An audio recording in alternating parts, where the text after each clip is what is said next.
everyone, and welcome to our World Schema Day roundtable discussion.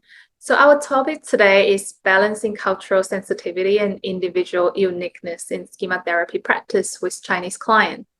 As we know, schema therapy expands globally, and one question that keeps coming up is that how do we actually stay culturally sensitive without losing sight of the individual sitting in front of us in the therapy room? I noticed that many colleagues have worked very hard to raise the cultural awareness about cultural adaptations, and we really appreciate their efforts. And at the same time, we also started to see and reflecting on the effects of the looping effect. When cultural explanations become a focus, sometimes people start thinking or shaping a lot of the client cases through the cultural lens. It really sometimes can affect how clients see themselves and how therapists understand client cases. So today's conversation is about adding the nuances and subtleties that is we are trying to discuss as four panelists how to honor cultural adaptations and cultural uniqueness while at the same time keeping our focus on the unique client sitting in front of us. I wanted to introduce our panelists today. We have Xiaoming Liao. Xiaoming is a child and adolescent psychotherapist and school counselor in China. And we also have Hsing. Hsing is an advanced schema therapist from China. He's actually one of the first accredited advanced schema therapists in China. I've been working with Hsing for quite a few years. He's also the main translator for the major schema therapy books from English to Mandarin Chinese. Hsing is working mainly with adult clients around personality issues, relationship issues, and emotional regulation issues. We also have lovely Snow Chen from South Australia. She's also an advanced schema therapist based in Southern Australia. She's Chinese, and like myself, she's working overseas supporting cross-cultural clients and working in the cross-cultural settings. And I will introduce myself, and then I'll hand over to each of the panelists to introduce themselves. So my name is Iris Huang. I'm a clinical psychologist and advanced schema therapist based in Brisbane, Australia. I run my own private practice, and I also supervise Master of Clinical Psychology students at a university. I work with clients from overseas Chinese communities here in Australia. Many of them are second generation Chinese Australians. Some of them are actually first generations or international students or overseas workers here. Another half of my clientele are actually Caucasians or clients from Caucasians or other cultural backgrounds. So I guess this mix of clientele really give me the privilege to hear people's stories firsthand and to notice both the differences and the shared humanity that connect us all.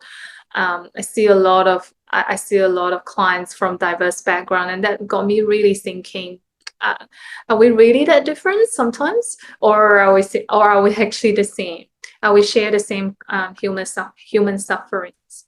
So, and I also have a background in Asian studies. I always have this curiosity about how culture influences psychology, and even though our core emotional needs may actually remain universal. So yeah, I will hand over to, start with Xiaoming. Tell everyone about you. Hey, hi everyone. It's a great honor to have the opportunity to speak on this special day, World Schema Therapy Day, and to be part of such a meaningful event. My name is Xiaoming Liao, and I come from a city in central mainland China. I'm a native Chinese and currently work as a psychological counselor as well as a school counselor and a mental health educator in a primary school. My clients include both individual adult patients referred from hospitals and children, adolescents, and their families. I have been studying and practicing schema therapy for almost 5 years now, and I'm currently in the process of becoming an ISST, a certified child and adolescent schema therapist. CBT and schema therapy are the main approaches I use in my work. In fact, there are still relatively few schema therapy practitioners in mainland China. That's one of the reasons this event is so meaningful to us, to help more people learn about schema therapy and to share the voices and perspectives of the schema therapists from mainland China. Finally, I wish all the WSTD events around the world great success, and I truly hope schema therapy can continue to benefit more therapists and clients alike. Thank you. Great. And over to you, Hsing. Okay, it's my turn. Hi, hello everyone. It's a real pleasure for me to be part of this inspiring World Schema Therapy Day event. My name is Hsing, and I come from mainland China as well, like Xiaoming. I'm a native Chinese and have been a licensed psychological counselor for about 10 years, and now in private practice. Most of my clients are adults, though I also work with some children and adolescents. Okay, and I have been studying and practicing schema therapy for around 8 years till now. Over these years, I've truly come to appreciate the depth and transformative power of this approach. At the same time, I've also noticed that there are still very few therapists in China who use schema therapy in their clinical work. That's why I'm especially grateful for this opportunities like today to help more people get to know schema therapy and then use it, learn it and use it, finally to bring it to their own practice. So I also hope that through this international event, colleagues from all around the world can hear more authentic voice from China, from those of us who live and practice in this country of more than 1.4 billion people. Through our first-hand experience of practicing schema therapy and get a real sense of how schema therapy is being understood here. Okay. Yeah, great. Welcome. All right. And what about you, Snow? Say hi to everyone. Hi everyone, I'm Snow Chen. Now I'm in the Adelaide, South Australia, and I'm also came from mainland China. And I'm really feel grateful to connecting with our peers from mainland China who are doing the schema therapy in the mainland China. And I really trust like Xiaoming or Hsing, they have really very first-hand data and how the people presented in the therapy room and how the schema therapy works with them in the mainland China. That's really quite exciting for me to know because I spent so many years in Australia and my working experience really relies on working with people from diverse culture background, especially like overseas Chinese and other people like from the Western culture and also from other East Asian culture. And I'm not one of that person like Iris mentioned. I put a little bit effort on the researching what does cultural adaptation means and how to make the schema therapy culturally adapted to meet with the needs of the people, especially from the Confucian heritage clients. Yeah, that's my interest. But really I'm quite excited to have today's dialogue to have a conversation about what really culture adaptive means. It's nothing about stereotype or bias. It's all about client. Yeah, that's all my sharing. Yeah.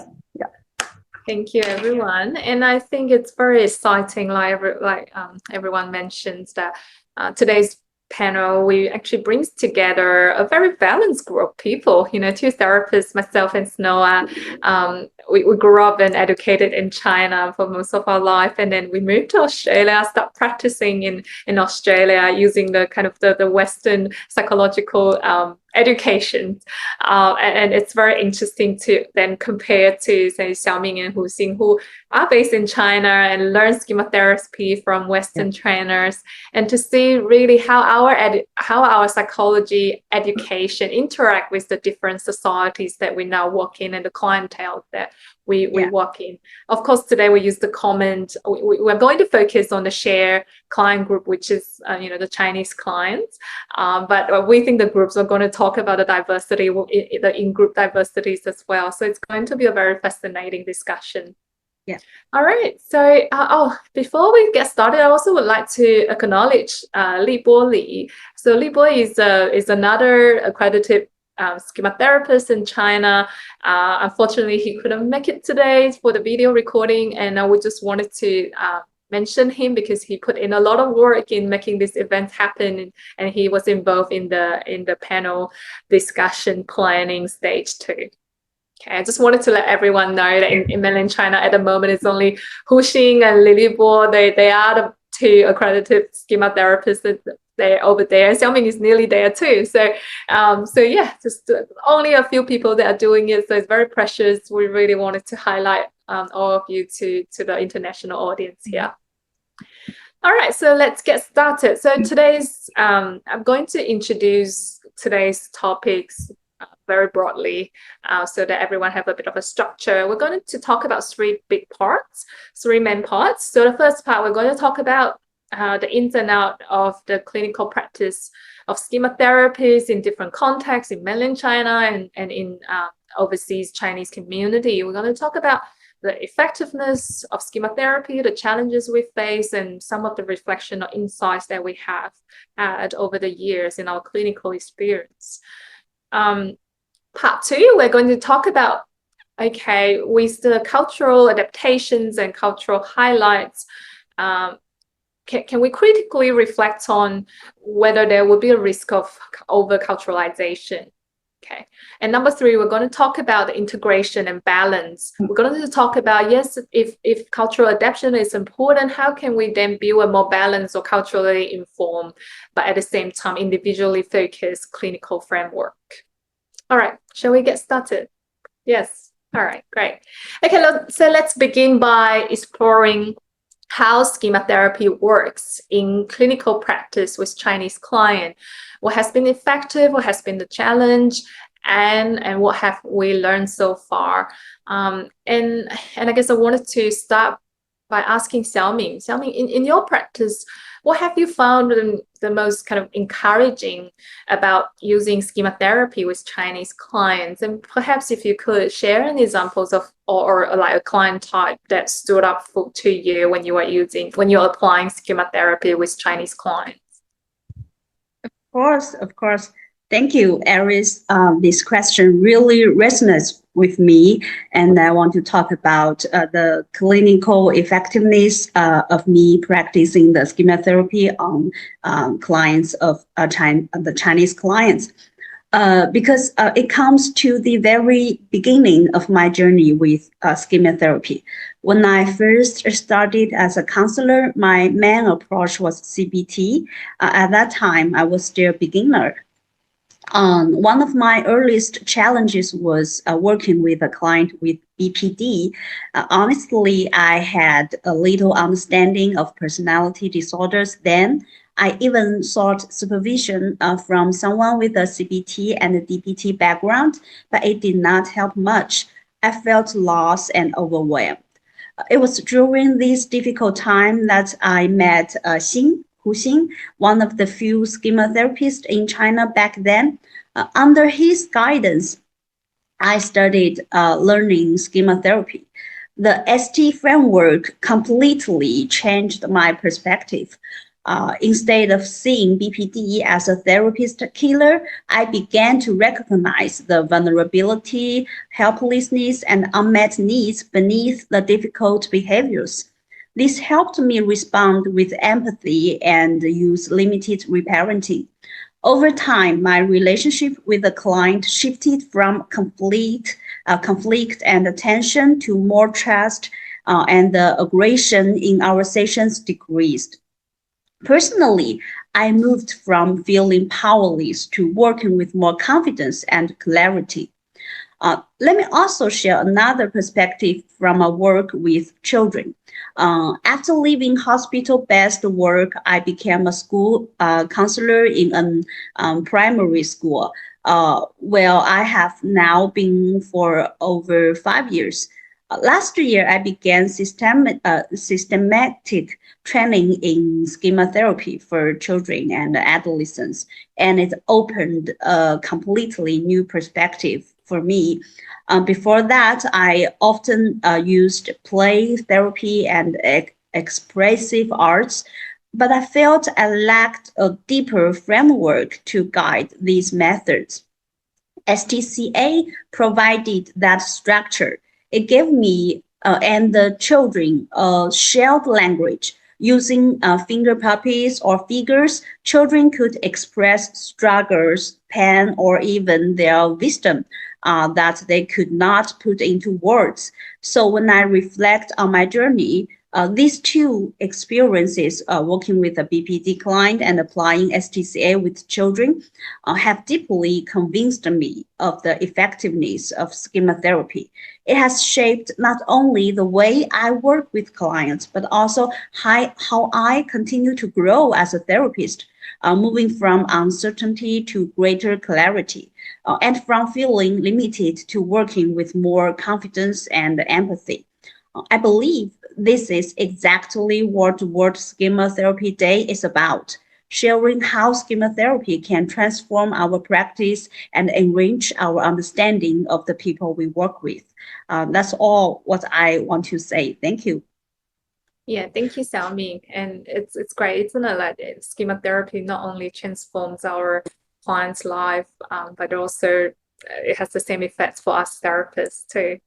Yeah, thanks for sharing. And it sounds like schema therapy does, does work pretty well with your clients in China too. It's great to hear. And what about you, Hsing? Can you share with us your experience using schema therapy practice in your work with clients in China? Oh, okay. Thank you, Iris. Okay. Also, thank you, thank Xiaoming, for her wonderful sharing. In fact, the days when we first start working together remain truly memorable for me. That experience allowed me to see the beauty of schema therapy from a completely different angle. Not only by my working directly with the client myself, but also by guiding someone else through the process, and then leading to the significant and deep level changes. That was a quite magical experience for me. As I was listening to your talk, I couldn't help but think about my own journey, the path that led me here, and all the vivid moments since I began my schema therapy journey. And this year now is 2025. And it has been 12 years since I started learning and working in the field of psychological counseling. My actual clinical practice begins in 2015. And like many practitioners at the very beginning of their career, I started with the basics. For example, the psychoanalysis, psychodynamic theories, cognitive behavioral therapy, CBT, and family therapy. Among them, CBT soon became my main working model in the early stage of my practice, largely because it was more structured and practical to apply. Interestingly, as I work with more clients, I realize something important. Although my early psychodynamic training helped me logically understand the underlying cause of the client's symptoms, especially those with more severe psychological difficulties such as BPD or complex PTSD, it was very challenging for me to work with at a deeper emotional level within CBT framework. There were two main reasons for this. On the one hand, concepts such as automatic thoughts, intermediate beliefs, and core beliefs in CBT do not easily map on psychodynamic ideas and items like transference, countertransference, kind of defense mechanism, or projective identification, and so on. On the other hand, if I tried to shift into a deeper, more analytic way of working, both my stance as a therapist and my client's expectation would have to change. This often leads to a discomfort or even resistance from the client, a kind of mismatch in our working relationship. I remember vividly how one such client eventually dropped out of my therapy. And that was a really discouraging experience for me. And later, when clients who had worked with me at the CBT level began showing readiness for deeper work, or when their core issues surfaced, I often found myself at a loss. In the end, I could only refer them to other therapists, which felt quite frustrating at that time. And then by chance, I came across Schema Therapy one day. After reading Jeffrey Young's Schema Therapy, a practitioner's guide, I realized it fills a major gap in my professional toolkit. It built a much-needed bridge between the theoretical understanding and clinical practice, enabling me to work deeply with clients within a CBT-compatible language system. And I continue with professional training and clinical practice. My early intuition about Schema Therapy proved right. It offered a clear conceptual model, a well-structured process, and a very targeted and purposeful way of working. Through it is designed a long-term therapy. Each stage is persuasive, immersive, and emotionally charged, both for the therapist and for the client. Also, over time, as the therapeutic relationship was deepened, I inevitably encountered moments of mistrust, anger, and emotional withdrawal from clients with more complex presentations, such as those with borderline trait. Yet, as I gradually helped their emotions, understood their inner dynamic and unmet needs, and witnessed their suppressed anger, vulnerability, helplessness, the despair began to heal. I often felt as if I were helping them light one lamp after another in the darkness. Watching those lamps gradually brighten the space around them, bringing a warmth and hope, which has been one of the most rewarding experience of my work. Through all of this, I have come to appreciate deeply and repeatedly the power and the effectiveness of Schema Therapy. Its impact is invisible. It brings tangible change and gives clients a real sense of hope from within. That's why I truly appreciate about this WSTD event. I believe our gatherings like this give us the chance to share how we practice Schema Therapy in our own ways, and to let more people to see how we can understand and support our clients more deeply through this kind of therapeutic lens. Ultimately, Schema Therapy allowed us to help those who have long suffered from psychological pain to find genuine inside-out transformation and healing. That is what I'm thinking about this topic. Okay. Great. Thank you so much, Hsing. And it sounds like you shared a very similar experience as Xiaoming, that I understand in the Chinese psychotherapy market, the most dominant trainings are psychodynamics and CBT at the moment, along with various other emerging therapy approaches too. And out of the dominant approaches that other people are using, both of you chose, I guess, a more like a niche way or a very special approach of schema therapy, and really, I'm truly excited to know that schema therapy works wonderfully with Chinese clients locally in mainland China too, which is very consistent to what I see, at least in Brisbane in Australia. And I wanted to move on to Snow. And Snow, I know you work with many overseas Chinese clients in South Australia and Adelaide. So I'm wondering what kind of patterns or challenges do you see in your work, in your client work, and specifically, do you think these challenges are cultural specific? I mean, like, are they culturally related to the specific Chinese clients, or are your clients suffering more universal human struggles? Can you share with us your experience? Yeah, thank you for the question. And actually, like Xiaoming and Hsing shared, the schema therapy showed us power and effectiveness in working with mainland Chinese. So that shows us actually there was really some universal beauties lies in the schema therapy is around the core emotional needs. And like the emotional needs for safety or for love or autonomy, that really remains universal. It's nothing about culture. It doesn't belong to the culture, it belongs to the humanity.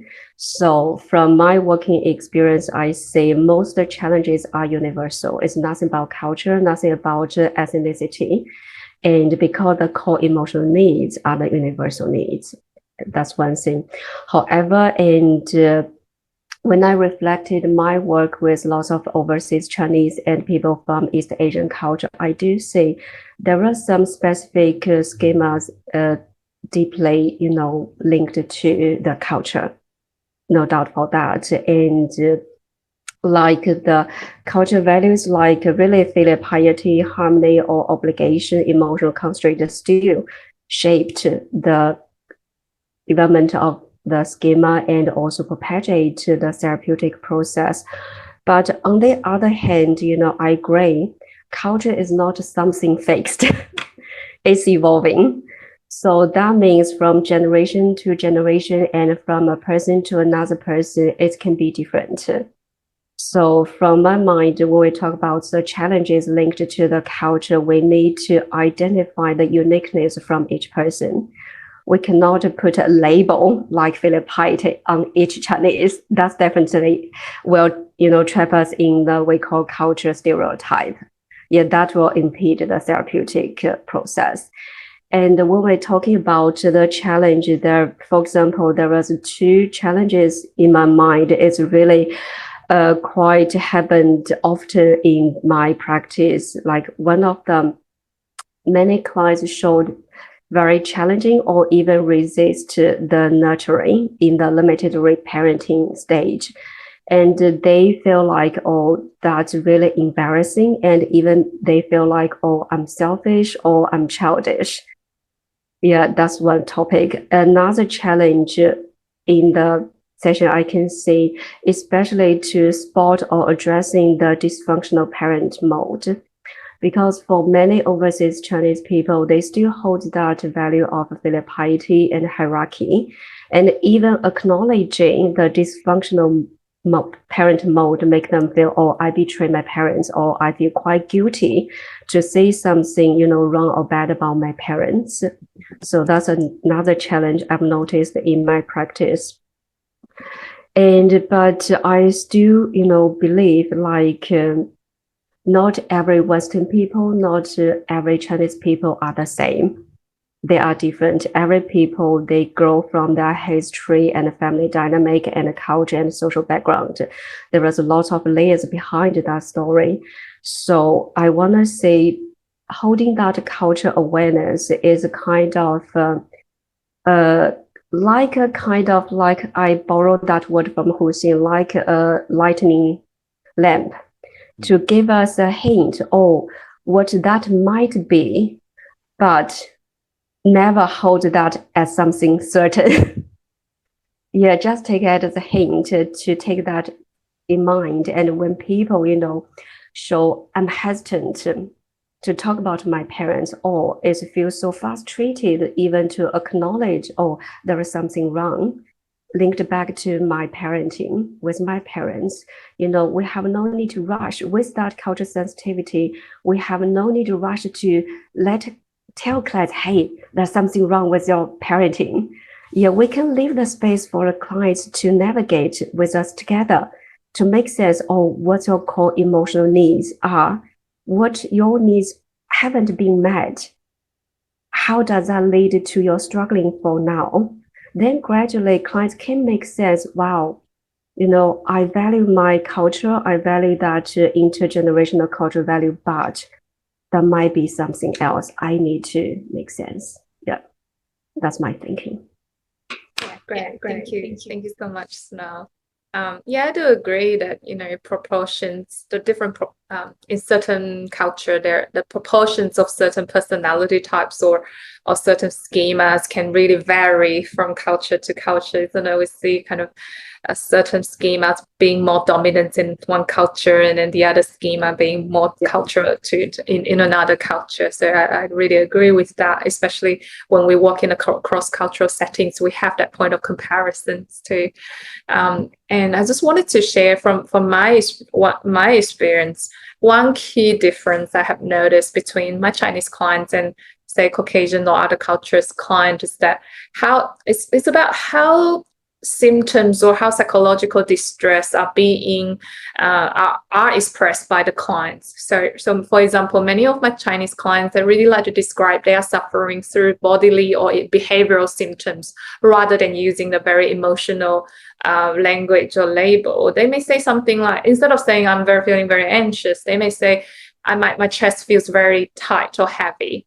Yeah, instead of saying that I'm very down or depressed, they may describe it as, hey, I keep having these headaches or I feel tired all the time. So I guess younger generational Chinese that got exposure or got some educations about psychological terms or expressions, like they would be more comfortable or feel more familiar with talking about the feeling labels that I guess the Western psychological education would teach us to talk about, as if that the emotional vocabulary has to have this kind of emotional label. I do have a different view though. I read this book that really influenced me. The name of the book is the book is by Lisa Feynman Barrett. She wrote these books about how emotions are made. She talks about emotions are being so contextual. That's actually shaped by culture, language, and experience. So words only accounts for very small portions of emotional experience. So from my understanding, I believe that my Chinese clients are expressing the exact same emotional pain and suffering as my Caucasian and Chinese client, but they do so through different languages that feel more natural to them. For Chinese clients, we are very all Chinese. We grew up with Chinese medicine, and in Chinese medicine, a lot of the emotions are described by the body symptoms, the physiological symptoms in the body. Yeah. So I really wanted to stress the point that beneath the surface language that we use, the suffering, the core suffering, it's actually universal. It's just different way of saying. And I agree with Snow that also, and everyone else that today that mentioned schema therapy actually works quite well with Chinese clients here. I rarely encounter major cultural barriers. And I think one of the big reasons and the convenience, I guess, is because I'm Chinese myself. So I can intuitively understand the subtleties and the unspoken meaning, the implicit meanings in our shared cultural context between me and my client. So that's probably why I haven't noticed much of the cultural barriers when I'm using schema therapy with my clients. The differences, though, I do notice that the differences tend to lie more in the broader social and systematic landscape. So for example, a lot of my clients, they still have extended family living in China, or some of my clients are actually living in between countries. Sometimes they live in Australia, sometimes they go back to China. They travel between works or family duties. So when the clients like this, they struggle to assert boundaries or prioritizing themselves, it's not always about schema activations. or because of a lot of the time, I notice a lot of people, a lot of colleagues, they refer this, they explain this phenomenon as if it's related to the kind of collectivism or collective values. I wanted to ask Xiaoming and Hsing later about this term collectivism, but from my understanding and from my own personal cultural experience and clinical experience, often I feel like that these clients are actually responding to some really real pressures in their social and legal environments, rather than a very cultural collectivist meaning. I will explain a little bit more later. So I do think it's very important that we use a more biopsychosocial lens when we are applying schema therapy with some of the Chinese clients, because we have to understand the multiple layers that's shaping a client's distress. I can take an example. For example, in China, we talk about guanxi, so the web of social relationships. For a lot of, I guess, in a Western context, we talk about guanxi or relationship as if it's just for personal benefits or it's related to our emotional health or social health. But in China and in overseas Chinese communities, relationships aren't just about psychological or emotional. They're actually tied to many practical, social, and even legal systems. And the cost of breaking one guanxi, one relationship, can be extremely high financially, socially, or even legally. So for example, in China, I learned that not paying or not looking after the elderly is actually a crime. It's not just about a moral duty. So with all these kind of legal issues and social issues, I would say, it's very hard for us to encourage your clients to just kind of get out of this relationship and chase your own personal fulfillment or freedom. We've got to really balance a lot of the cultural and social limitations there. So that's why I guess when we use schema therapies with Chinese clients, there are some challenges, but I don't think it's culturally related. It's more social and legal issues here. Yeah, and we have to see how this kind of external reality really interact with the schemas, like client's subjugation schema, unrelenting standards, or dependence. This schema aren't just internal, they're actually reinforced by the environment and continuously exist in their everyday life, right? It's the ongoing issue rather than the old issue that's back in childhood. So I guess our task as schema therapists working with Chinese clients, from my experience, is to really help the clients to strengthen their healthy adult rather than colluding with using culture as an excuse to say that just because we have this culture, it's okay to have the schema. But I think the different way can be looking at this is to help clients strengthening their healthy adult, that one can actually honor relationship and obligation while at the same time holding personal needs and value with more wisdom and balance. Because the reality is we can't always change the external system, but what we can help is to help the client to really empower and develop a more flexible or self-compassionate strength within them. So the big part of the process is really helping the client differentiating what is actually internal, that's their own emotional and psychological pattern, their schema, from what is external, what is the social and structural constraints or limitation that shapes their reality. So I believe that once we make these distinctions, a lot of the client actually feel more empowered, and even though they may not be able to change the external environment, they have better inner strength to make more realistic and balanced choices that help them to live a healthier and fulfilling life. And I think that's my experience that I wanted to act on. All right. I'm also going to move on to our second part. I think the first part we talked a lot about the effectiveness of applying schema therapy with Chinese client, and all of us shared, the consensus that it works. It works with Chinese client. It's not a lot of problems, not a lot of culturally related barrier, but we do see some differences in terms of the way that we practice with our Chinese clients. So in this second part, we're going to take a closer look at the topic of cultural adaptation. Okay, so over the past few years, I noticed that many colleagues from around the world, not just our Asian therapists, but I also see a lot of South American colleagues. I also see a lot of Eastern European colleagues, Russian colleagues, have made incredible efforts to bring cultural awareness and sensitivities in applying schema therapy in different cultural contexts. And I think that's such a wonderful and important, meaningful step for our field.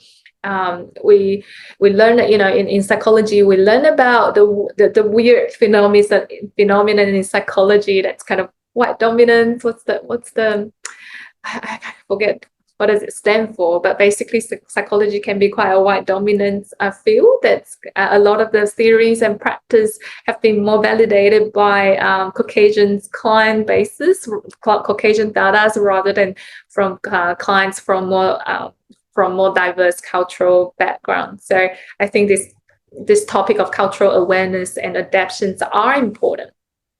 But at the same time, after I talked to a lot of colleagues who use schema therapy in their specific cultural context, we also have been reflecting on the other side of the story. Sometimes if we really overly emphasize on the cultural differences, our good intention can sometimes backfire and creating stereotypes or even limiting the genuine human connection, the therapeutic connections between the clients and the therapist. So I wanted to open this discussion to add on more nuances to the important topics about cultural awareness and cultural adaptations, and hoping that this could be a good starting point for everyone else to think more deeply and more sophisticatedly about these issues. Okay. Great. All right. So Xiaoming, I wanted to ask you first. So Xiaoming and Hsing, actually, both of you are trained with Western schema therapists and trainers, and now you're practicing in China with Chinese clients. I just really wanted to learn from your first-hand experience, how can we stay kind of culturally sensitive without becoming kind of culturally rigid when you are working with Chinese clients? And what does it look like in a Chinese clinical context? So who would like to talk first? I will go first. Thank you, Aris, for raising this question. And to be honestly, in my own practice, cultural adaptation has not been a major focus in my own practice, and I don't feel it has strongly influenced my work.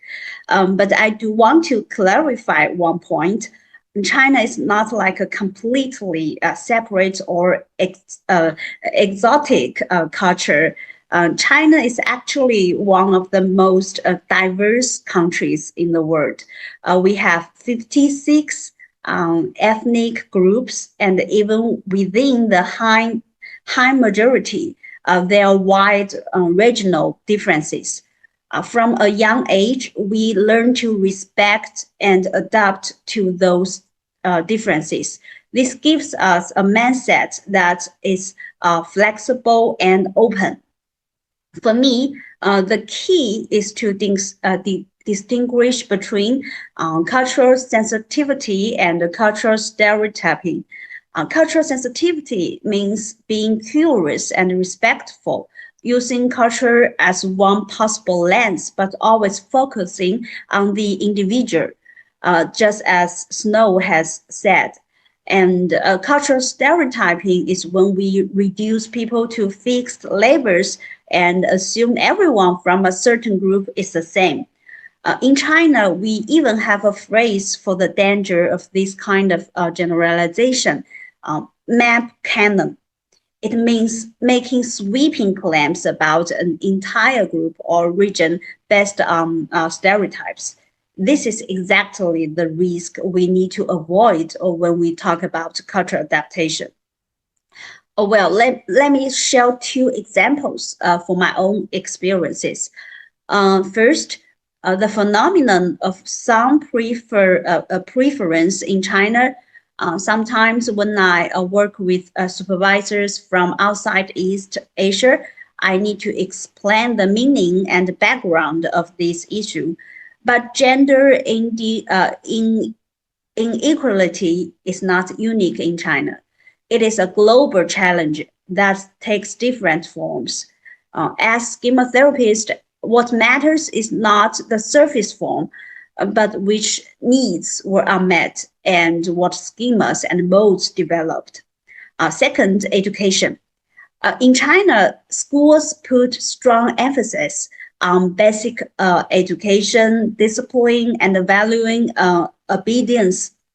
This can contribute to demanding parent modes and unrelenting standard schemas. But this is not unique to Asian too.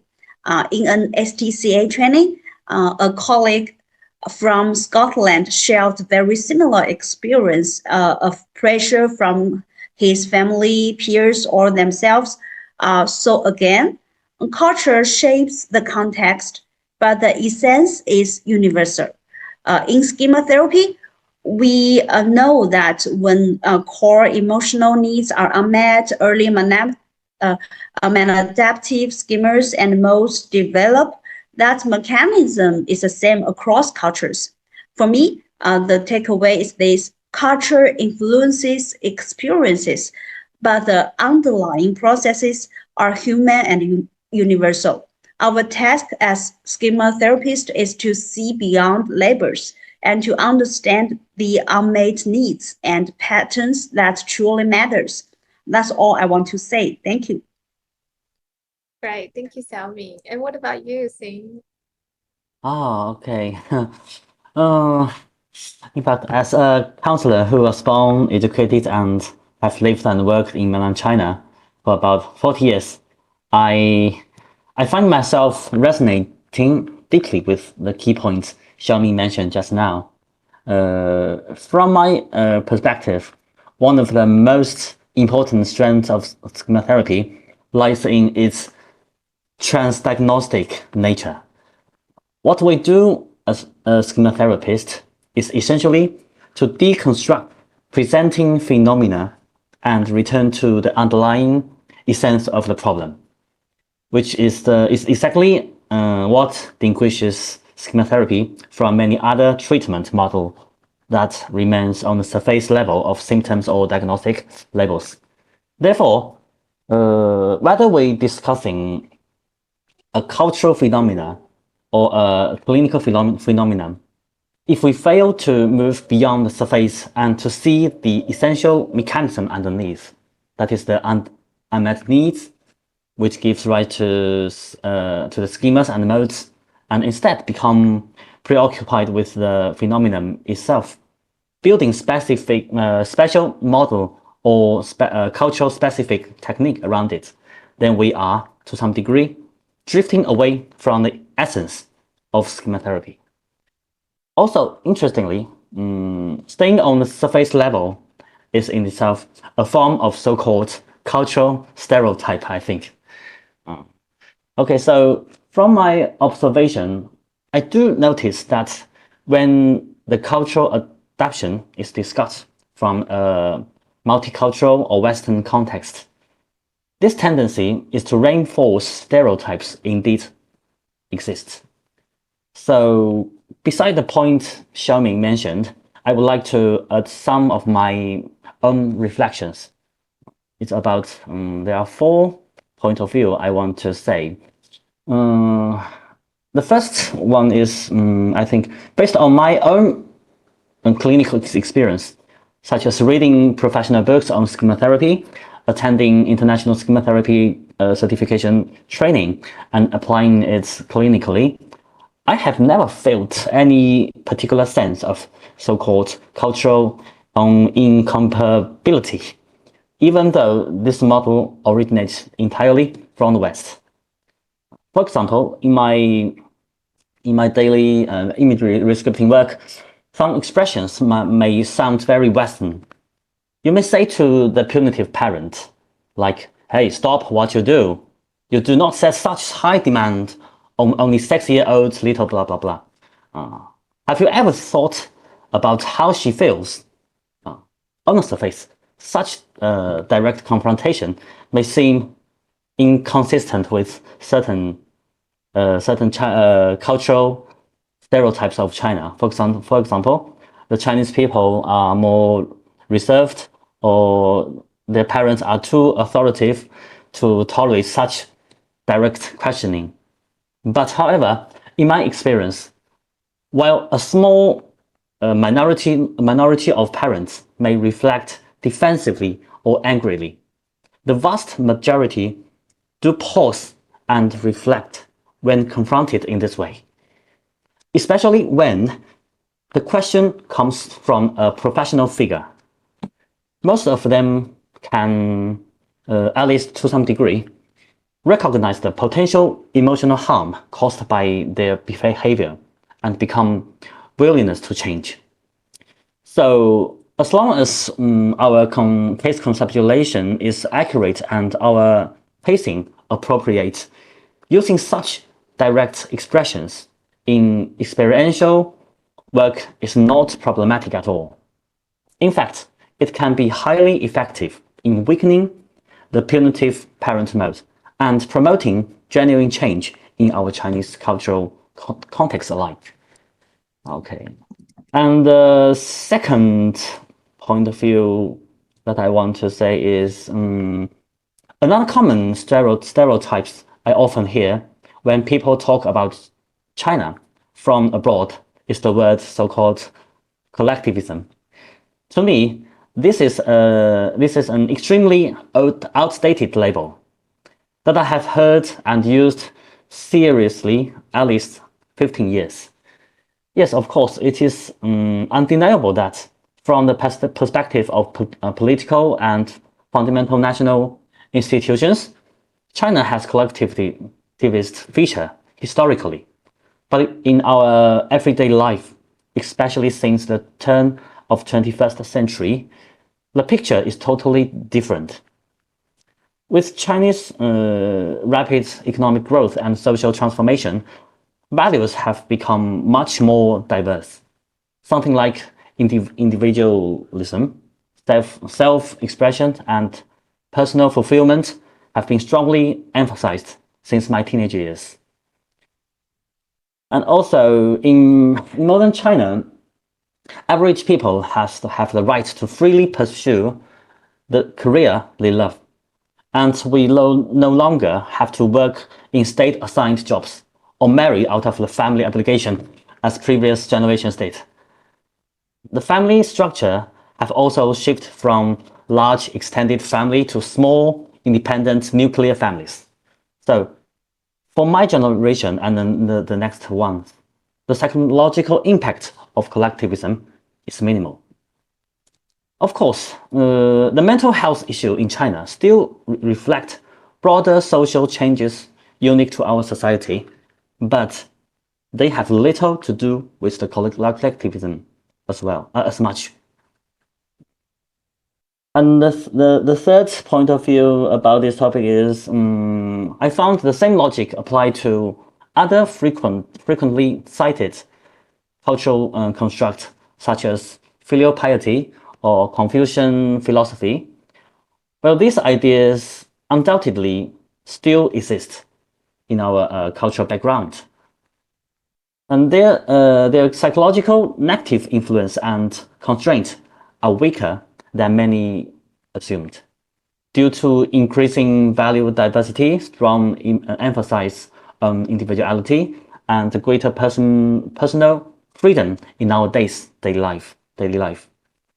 Moreover, many of these so-called Chinese-specific cultural traits have clear parallels in other cultural traditions, rather than attributes unique to China. For example, the Chinese character 仁义, which means benevolence in Confucianism, closely resembling to the Christian teaching of love your neighbor as well, even love your enemies, as written in the Gospel of Matthew in Bible. Similarly, the idea of 中庸, which means the golden mean, mirrors Aristotle's philosophy of moderation in ancient Greece. So even when the clients apply influence by these traditional concepts, our clinical task remains the same: to deconstruct the cultural label, identify the underlying unmet emotional needs, and address them accordingly. In essence, the therapeutic process does not differ from that with clients of other cultural backgrounds, I think. And finally, if widely used cultural labels are not true marker of the cultural adaptation, then what is? In my view, one of the most fundamental and perhaps most essential dimensions lies in language. Language is not only a medium for communication. It carries within its layer of meaning, emotional tone, social context, and cultural value. Especially in psychotherapy, what is conveyed goes far beyond literal words. It includes unspoken assumptions, emotional resonance, and relational dynamics. And beyond language influence, true cultural understanding requires immersion in a local context, especially within the complexities of the contemporary China. Language reflects lived experience, and much of its meaning lies in what is implied, rather than directly stated. This kind of embedded cultural knowledge becomes accessible through living, working, and for clinicians engaging in the therapy with clients from the region. And while many practitioners provide effective therapy in a second language, deeper cultural attunement goes far beyond linguistic skill. It involves sensitivity to how people in a given context express emotion, related to others, and interpret psychological experiences. For those adapting schema therapy in China, this means not only grasping its technical model, but also understanding how its concepts resonate within the cultural and the linguistic fabric of everyday life in mainland China. And this has been an area of focus. My colleagues and I are working very hard on using our local knowledge while following the clinical model of schema therapy in Chinese context. Okay, that is my view about it. Great. That's really wonderful. Thank you, Hsing and Xiaoming, for sharing. And it's a really important reminder, isn't it, that our culture and our society evolves, and staying at this level of labels that sometimes can easily become another kind of stereotyping.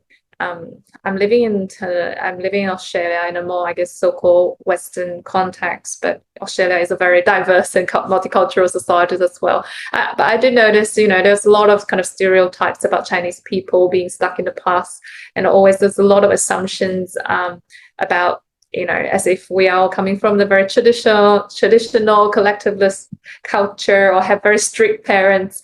But from my own personal experience, the people that I know growing up in China, my family, friends, or clients that I'm seeing now, I see some of the most individualistic clients are actually my Chinese client, not actually my Western client. So on the one hand, I guess especially as overseas Chinese, we wanted to be seen and understood through our cultural lens. But on the other hand, when culture is kind of discussed or applied too rigidly, it becomes another kind of a box, isn't it? Like Hsing was saying.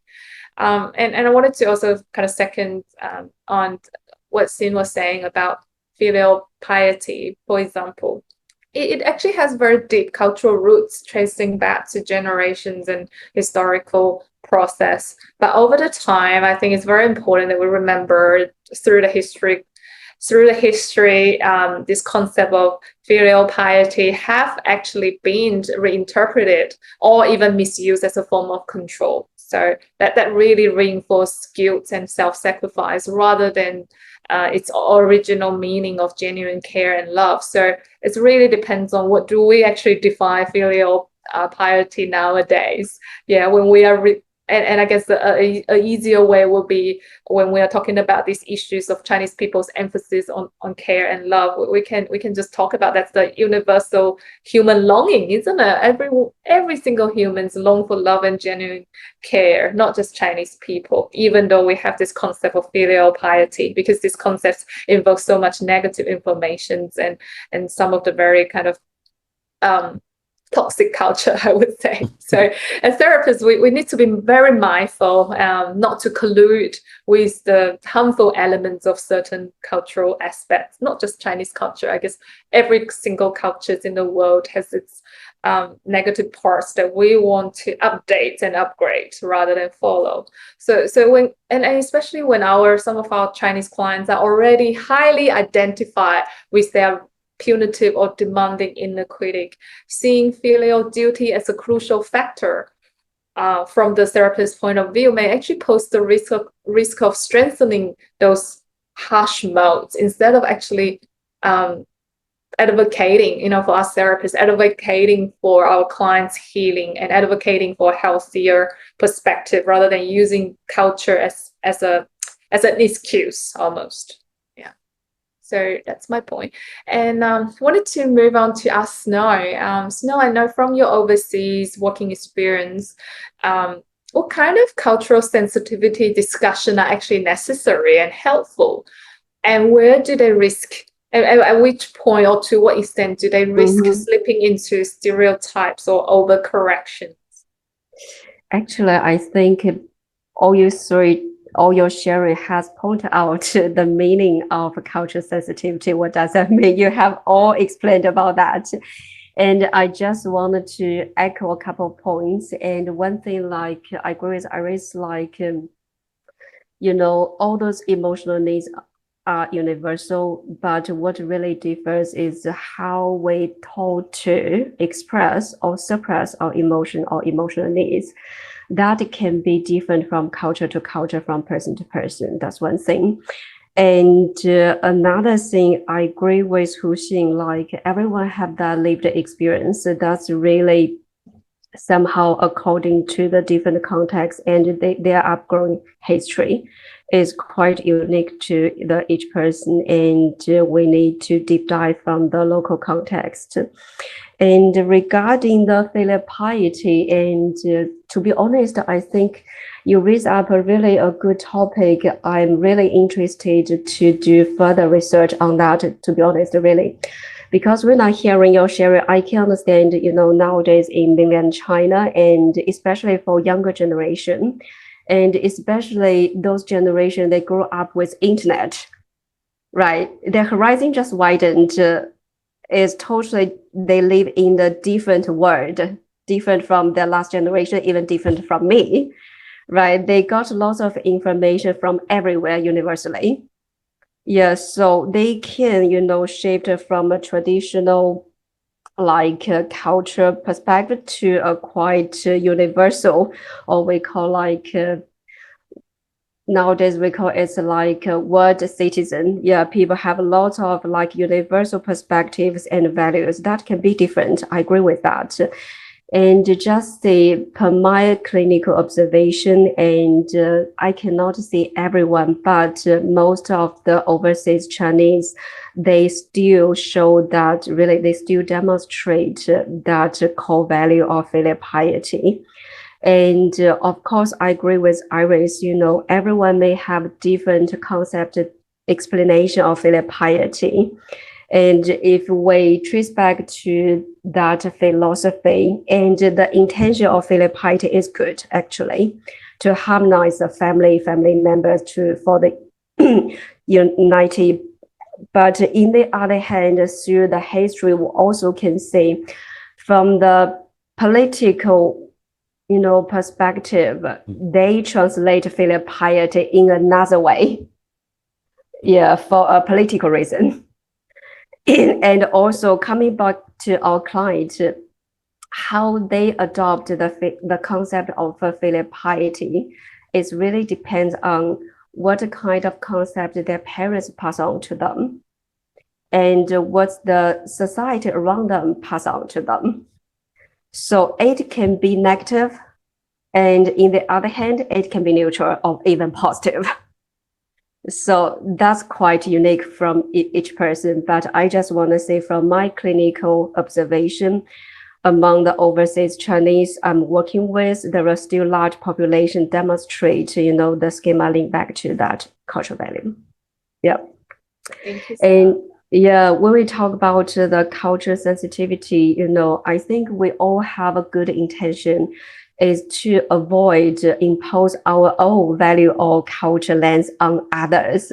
That is culture stereotype. Like Iris mentioned, if we impose our own culture values on the client, then, we will co-create that culture trap. Definitely that will impede the therapeutic process. So I think the key is bearing with that culture sensitivity is to empower us to make sense of what part belongs to me as a therapist and what belongs to the client, and to avoid, impose any part from us on the clients. For example, if a client say, I can't express my anger towards my parents. Imagine if a therapist holds the same value, they may shift the work from experiential level to cognitive level, right? Then let's discuss how does that impact on you, what's pros, what's cons. They will lose the chance to deep dive that underneath emotion and emotional needs. However, bearing with that cultural sensitivity, we may know, oh yes, that might be from the intergenerational cultural value. However, once people say that, there must be something behind that statement. It's worthy for us to explore, right? Then we can navigate clients to explore, to make sense of culture can be a source of our identity, and also it can be a place of entrapment.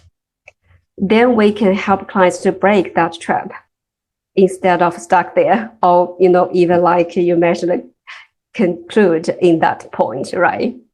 And another example, like if in my clinical practice, some people always say, oh, I don't talk about emotions.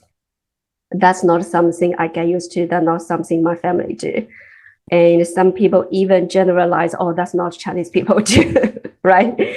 So I guess still same thing, if the therapist, we have no that culture awareness, we might easily, slip into that trap. Oh, Chinese people don't talk about that. Then let's, shift to that cognitive work. Then we lost another opportunity. And meanwhile, with that culture awareness, we can say, oh yeah, that might be part of our culture, but what really does that mean to you personally? Then we can open the door for further exploration. So in my mind, culture adaptation or culture awareness, sensitivity always means, hold that curiosity and humility to explore each unique person's story, and without imposing our own lens on others. Like Hsing mentioned, from your working experience, you may notice even none of them or most of them didn't have that demonstration of a value of filial piety or something else. Yeah, that's part of that experience. And from my experience, I may say, oh, many of my clients show that cultural values, but that's all our experience. We cannot overgeneralize on everyone, right? So I want to say that's also beauty of schema therapy. Schema therapy offers a campus to, help us to value each person's culture narration while still exploring all those emotion and emotional needs underneath. Yeah, that's why I really like schema therapy. And another thing I really highly agree with Hsing, like when we talk about culture sensitivity or culture adaptation, language play a big role. Language is not just what we are talking about, it's how we be there, how we show ourselves as a client, as a therapist, and our tone, even, the way how we talk, and when client go into the room, how we host them, even that words of sit down can mean a lot, right? So that's what I say the importance of culture sensitivity. And So in my mind, I really believe the true effectiveness of schema therapy is nothing about technique. It's really about deep attunement. For that purpose, we need to have that cultural sensitivity, but be mindful not to impose any cultural lens or, rigid concept on anybody. Yeah, that's my opinion. Yeah, thank you so much, Snow, for sharing your view. I resonate a lot of what you have said, and I was also taking notes to summarize what everyone is saying, and I think you did a wonderful summary of the key points here. It's all about balance, isn't it? I can appreciate what you're saying in terms of noticing the cultural difference and use our innate cultural understanding of our Chinese client to inform our clinical formulations and treatment process. And at the same time, I wanted to also share that in reality, probably not amongst us, but I do notice that some of the colleagues, not just Chinese therapist colleagues, but also colleagues from other cultures, what I notice is that when they are working with clients of a different cultural backgrounds from the therapist themselves, sometimes they may kind of working too hard to try to pretend that they understand these clients, and because of a lot of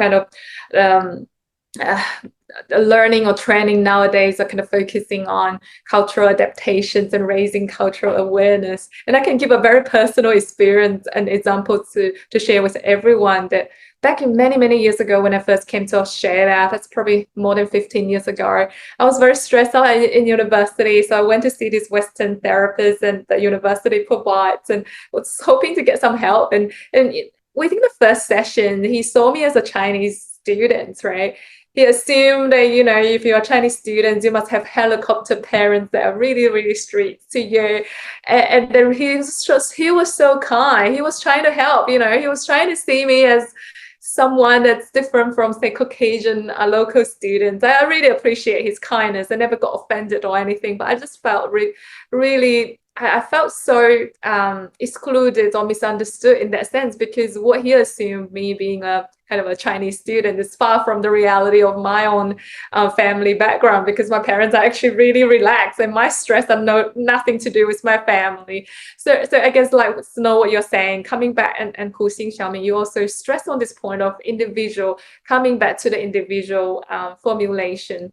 So I guess that's my concern about overly talking about culture and cultural awareness and adaptation. Maybe for us, if we are practicing with a client in the same culture as us, the issue is less. But when these ideas get really broadcasted to multicultural therapist background, sometimes the ideas just went the wrong way, and I'm very concerned. I guess I would much prefer what Snow you were suggesting in terms of using more a humility stance, right, and appreciating the clients or an individual person sitting in front of you and getting to know them from scratch, regardless of the color of their skin, right? It's impossible for us to know every single culture in the world, but it's possible within that 1 hour of the time, using our clinical competence to get to know a person.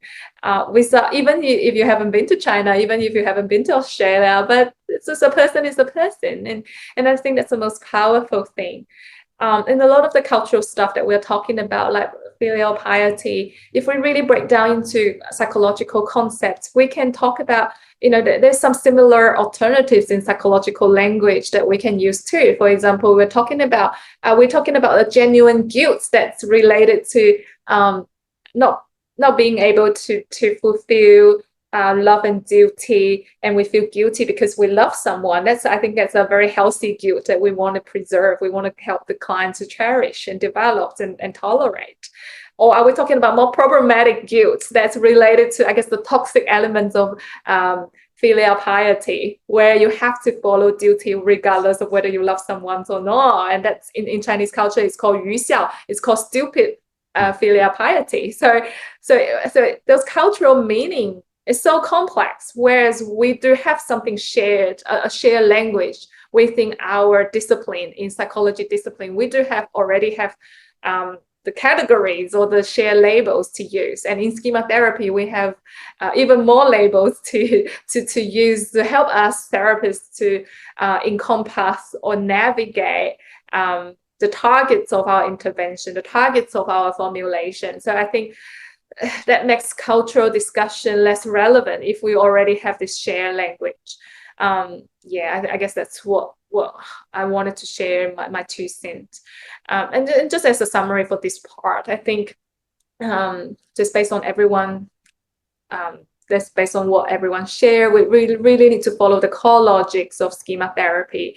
Ultimately, it's an evidence-based therapy model that has been tested, and it has a coherent theoretical foundation. And the great things about schema therapy is also it's quite flexible and encourage intuitions and flexibility as human beings. So when we attend trainings, whether it's conducted in English, Portuguese, or Spanish, it's very important, no matter what language, it's very important for us to internalize the essence of what schema therapy theory is about, rather than kind of imitate every superficial or service detail that the trainer of from different culture of yours that teaches you. So I guess we must really distinguish, like Hsing, Xiaoming, and Snow mentions, that distinguish the differences between what are the forms, superficial forms, and the actual substance or the essence, right? So the essence of the schema therapy model, in summary, really stay the same cross-culturally. But how we express and embody and apply schema therapy within a cultural group sometimes can vary based on the cultural, socio-linguistical differences, not necessarily just culture. And ultimately, the most important thing is the individual differences that we need to focus on. All right, so we're moving on to the last part. So in the last part, I guess we wanted to talk about kind of how to bring everything together. So I wanted to talk about, maybe invite everyone to share your opinions in terms of how to integrate them. How do we practice schema therapy in a way that's both culturally informed, yet still follow the evidence-based theory that's different, that's deeply individualized. So I guess schema therapy, I wanted to kind of get started first to say a little bit more here. Schema therapy gives us a great foundation for this, because ultimately it's a chance diagnostic model, like Hsing mentioned. It focuses on the symptoms and the universal unmet core needs, rather than the DSM-5 or ICD-11 diagnostic labels. So it really helps us to see people through the lens of universal human experiences, through clients' symptom complaints, their distress, right? And at the same time, we're still considering the family and social, the relational context that shapes how those needs are being met or not met by their social networks. So in the final sessions, I wanted to start by asking Hsing first. So schema therapy always asks us to see the person in the context. Hsing, can you briefly share with us, you stress a lot in your clinical practice about using a more multi-level assessment process that connects the individual, the family, and the broader social layers together to inform assessment and treatment planning. Can you briefly share with everyone about how this process works? Okay, thanks for Iris' question.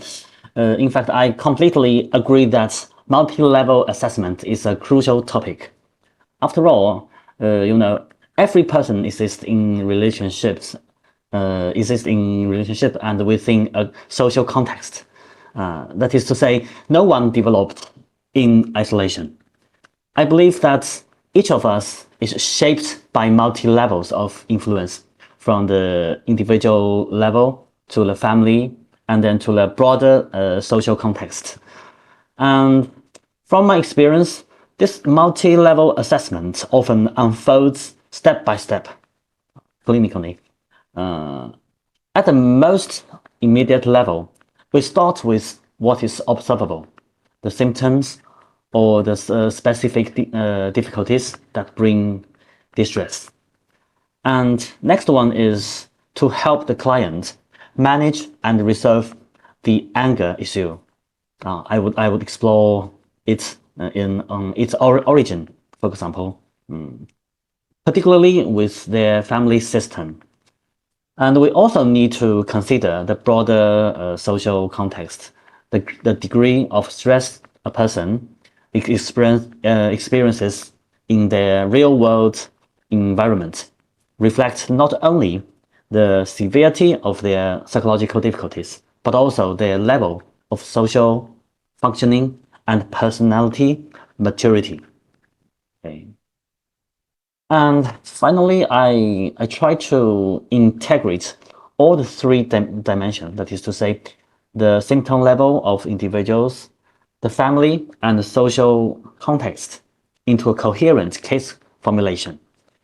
Only then do I feel that I have a complete understanding of the client's difficulty and a clear therapeutic direction. Importantly, this is not a one-time assessment. It's a dynamic process that continues throughout therapy. I consistently re-evaluate how these variables both affect the client and how the client's growth, and of course, throughout therapy, whether or how it may in turn influence these factors. Ultimately, when a client not only alleviates their symptoms but also learns to relate more harmoniously with family members and adapt to, or even reshaped the social pressure they faced, that is when I can truly say that our therapeutic work has been meaningful and effective. Okay, this is my point of view about it. Yeah, thanks, Hsing. And you really emphasize on what you have been mentioning earlier in terms of if we follow this multi-layer assessment and kind of stick to the schema therapy model and using your own, of course, cultural implicit understanding of Chinese clients, the cultural adaptation part is not really the key focus, isn't it? It's more mainly about seeing the clients through a case formulation lens. Yeah. Thank you. And what about Xiaoming? You see children and adolescents. So I'm just wondering, can you share an example of how you weigh clients' personal experience and their family dynamics and social pressures into one schema therapy case formulation? Yeah, that's a really great question. Thank you, Aris, and thanks for Xing's wonderful speaking. And for me, this question for me, from a schema therapy perspective, case conceptualization always involves looking at the person in context, how individual experiences, family interactions, and the broader social and cultural pressures come together to shape unmet needs and coping modes. Well, let me give a simple example. Imagine a teenager girl struggling with perfectionism and emotional distress. On the personal level, she may learn early on that being good and achieving highly are the only ways to feel loved or safe. On the family level, her parents, under intense educational and social pressure, may have unconsciously passed on their own fear of failure and the need for control, reflecting an intergenerational transmission of schemas and coping modes. And on the societal level, the highly competitive academic environment reinforces the message that a person's worth depends on performance. Of course, this conceptualization is highly simplified. In real clinical work, cases are far more complex and often involve deeper emotional dynamics and multiple interacting factors. Well, when we look at this kind of case, it's easy to see how social narratives shape personal and family dynamics. And sometimes the collective response to these pressures becomes visible in our public discourse as well. In recent years, in China's online environment, we have seen some polarized narratives about family and society, ideas such as all parents are toxic or everything wrong with me is the world's fault. In some ways, these statements can serve a self-soothing function. They help relieve guilt and self-blame, and they validate pain that has long been ignored. But the downside is that they turn to oversimplify complex emotional and systemic issues, leaving people stuck in blame rather than moving forward genuine understanding and healing. This is where schema therapy offers a powerful balance. Its conceptual framework helps us look at problems with both compassion and structure. It reminds clients and families that no one is blamed for having schemas. Symptoms and behavioral problems are not evidence of personal failure, but rather protective strategies developed to cope with unmet needs. When we see things through this compassionate lens, we can recognize that each person, child, parent, or even therapist is doing their best with the resources they have. Well, in schema therapy, we always return to one essential question: which emotional needs were unmet, and what schemas or modes developed as a result. Understanding these helps clients move from guilt or anger to insight and healing, and helps families see each other not as enemies, but as fellow humans trying to meet their needs in the only ways they've learned. So in my work with clients and families in China, I found that many of them deeply resonate with this dialectical and balanced perspective.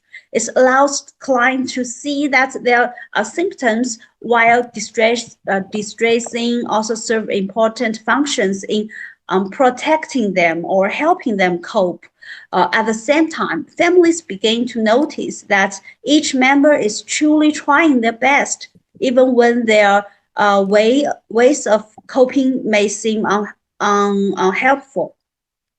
This shift often opens a new space for empathy, breaks negative cycles, and strengthens the therapeutic relationship, helping both clients and families view themselves and each other with greater compassion and hope.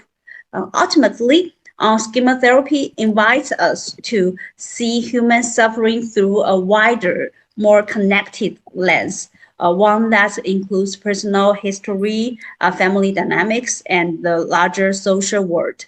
It reminds us that beneath different cultural forms, the human need for connection, safety, and love remains universal. And that's what continues to inspire me in this work too. Great. Thank you so much, Xiaoming and Hsing, for sharing your ways of integrating and finding that balance of cultural sensitivities and following the evidence-based schema therapy model. And just wanted to summarize quickly before I ask Snow about her views in this area. I really resonate and really wanted to echo with you, Xiaoming, in terms of the issue of polarization. I also see that in not just in Chinese clients, but also in Western clients.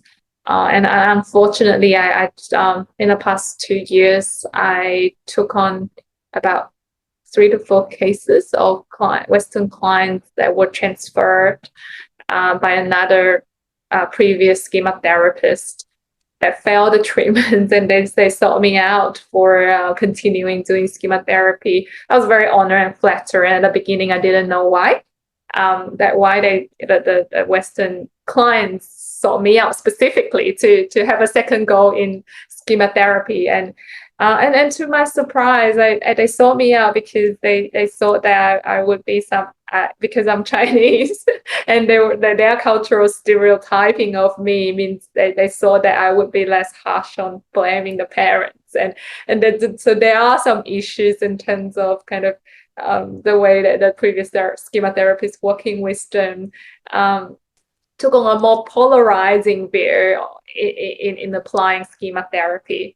I personally think it's not a cultural issue, it's a technical issue in how we understand the schema therapy model and how we apply this model. And I don't think just because I'm Chinese, I can fix this problem. It's just that I have a very different view of the schema therapy model, like Xiaoming, you mentioned.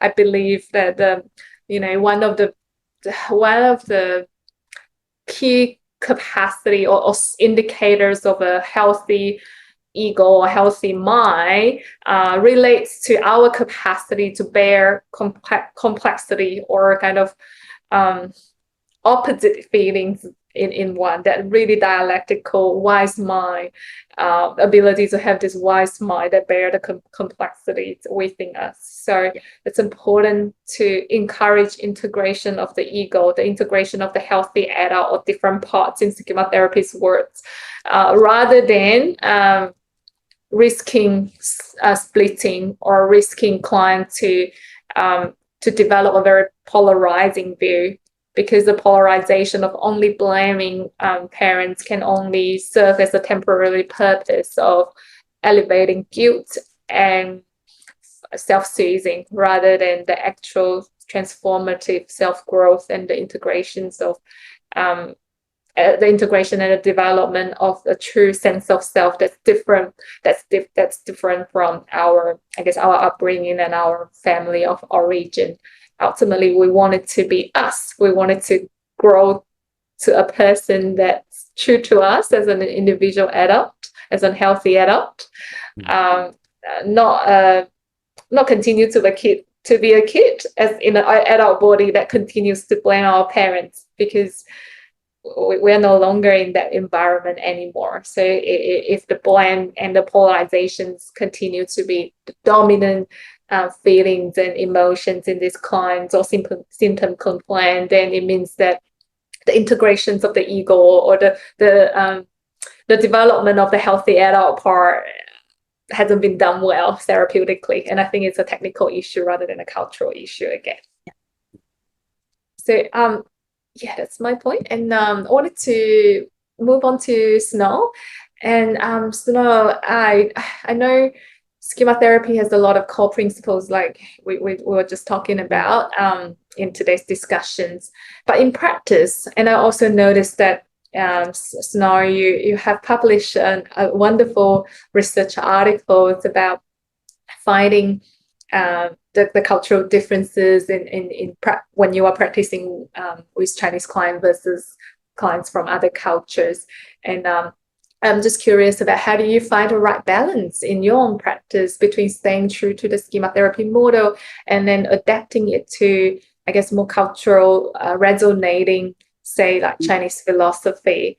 I have read of your article, I'm very impressed that you add something really valuable to this process that helped us to have a different perspective. So I would like to learn a little bit more from you and how your research has found and how you have been using your research to inform your clinical practice. Okay. Yeah, actually, all of you have shared lots of beautiful ideas, echoes with me deeply around, link back to my paper. And I remember in our prelim discussion before today, and you use the word 因地制宜, right? And that's really beautiful words from Chinese philosophy, means act according to the soil and conditions. And that's what cultural adaptation means for me. Yeah, like you mentioned, the core principle of schema therapy definitely has been proved largely evident and effective universally. And what really is about cultural adaptation for me means the way how we use those core, principles, the way how we use schema therapy in different soils of culture. Yeah, I guess like when I listen to Xiaoming and Xing's sharing, I have a little bit my sense. Maybe I'm wrong. Yeah, my sense is like Xiaoming and Hsing, you live in China, mainland China. That's your root, and you are also evolving. Let's say every day with the society and people around you. I guess really that enable you guys, empower you somehow naturally adapt to that culture soil, right? Without additional effort or what we call awareness, because you are there. Yeah. You're witnessing, you are living, and you have that lived experience every day. So like Hsing mentioned, when working with that punitive parent mode, your tone, your voice is assertive and professional, right? That professional tone exactly echoes with some people's value of culture. It's about, people like to work with someone who make them feel, oh, the therapist is an authoritative figure that I feel safe with, right? That's part of our culture as well. And also like Xiaomi talked about dialectical thinking. And in my eyes, dialectical thinking is a beautiful, beautiful ingredient from Chinese culture. From very little, we are, taught to have that dialectical thinking, right? And so for me, culture adaptation is really the way how we be a therapist is beyond how we do the schema therapy, right? And when we open a door, meet a client, and you have a sense, what does that person presented? And then in what position we like to position ourselves as therapists. Like I mentioned, if someone, the way how they narrating the story, the position they sit there, give you a hint, oh, they might have a, kind of, culture background related to the hierarchy or the relational harmony. With that awareness, we didn't, co-create that further, but, we can adapt our tone to deliver a sense that clients feel safer to work with us. Yeah, that is culture adaptation for me. And another thing, like what I've mentioned in the last topic, culture adaptation for me is never about translating about technique. Really, it's all about attunement, deep listening. And I find out there was a gap in all the schema therapy training. We spend a lot of time, practice and teaching limited reparenting, experiential techniques, empathy, confrontation. We talk about attunement, of course, but we spend quite limited, tiny time on that, right? But actually, for me, attunement is the most important and most beautiful ingredients and core principle of schema therapy. And talking back to the culture adaptation, and from my mind, like for each country, each nation, each culture, we really have lots of beautiful things from a long history. Like for Chinese, we are not just have Confucian, we also have the Laozi, right? Taoism. That's something I personally really like so much. And because Taoism also always promotes like a flow nature and holding our softness, expressing our needs naturally, and also dialectic thinking. Yeah, all those core principles from Taoism really give me a hint. When we talk about culture adaptation, it's nothing about we need to pay extra effort to change any wording or technique of schema therapy to create another Chinese version. It's nothing about that. But we can still borrow all those beautiful things from our indigenous culture. That's something, all you guys are familiar with. And that's something all the Chinese people also familiar with, right? So we have no need to teach them something else, but just, navigate the client to, shift the perspective. Oh, there was something else I know well. And also maybe that's something I can try differently. Yeah, in my paper, I talk a lot about how we can borrow the philosophy from Taoism to navigate the dialogue when we use a schema therapy with clients who may show that Confucian cultural value. So ultimately here, I think here is a delicate task of how we can hold the cultural knowledge lightly, not tightly. Yeah, I guess today we talk a lot about culture stereotype or the, that link back in my eyes link to the culture certainty, and also we hold it too tightly. Yeah, like some people maybe, heard some information from other people about like filial piety or the relationship, all those stuff. Then they put the label on each Chinese, right? Then that's lead to the impeding of the therapeutic process. But once we can, like I said, culture awareness or sensitivity in my eyes always means, bearing in your mind, there are some difference, no matter from culture-wise or personal-wise, bearing that knowledge. However, hold the flexibility, follow the flow nature with a person in front of you. So that means we are informed by the culture knowledge, but always guided by that person sitting in front of us. Yeah, that's a key of culture adaptation in my mind. Meanwhile, like personally, because I'm a fan of tourism, I really have a lot of research reflection around that. Yeah, that's something I'm promoting. I don't want to sell anything, from other culture to Chinese community, because I think really there are so many beautiful things rooted in the Chinese community. We can just leverage that directly and naturally.